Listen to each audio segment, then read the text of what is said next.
শোনো মেয়ে, সেক্স করতে ইচ্ছে করলে করো, ইচ্ছে না করলে করো না। কিন্তু সেক্স করার পরে সম্পর্ক শেষ হয়ে গেলে এটা বল না যে বিয়ের প্রতিশ্রুতিতে করেছি।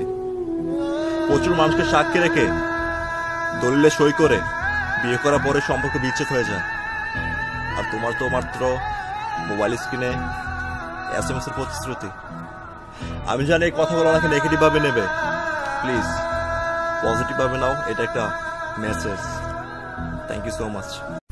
বিছানাবর্তী অভিমান নিয়ে ঘুমিয়ে থাকা মেয়েটার জানালা দিয়ে যে বাতাসটা ঢোকে, সে বাতাসটা জানে দীর্ঘশ্বাস ঠিক কতটা ভারী।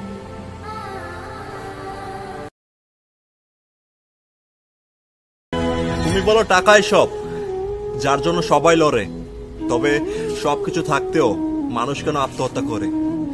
শুধু টাকাই সব নয়, জীবনে বাঁচতে গেলে সামান্য ভালোবাসা, সম্মান আর একটা প্রিয়জনেরও প্রয়োজন হয়। এখন মেয়েরা দুনিয়াদারি চিনে গেছে ভাই। আগে মেয়েরা গরিব ছেলেদেরকে ভালোবাসতো, আর এখন মেয়েরা টাকাওয়ালা ছেলেদেরকে ভালোবাসে।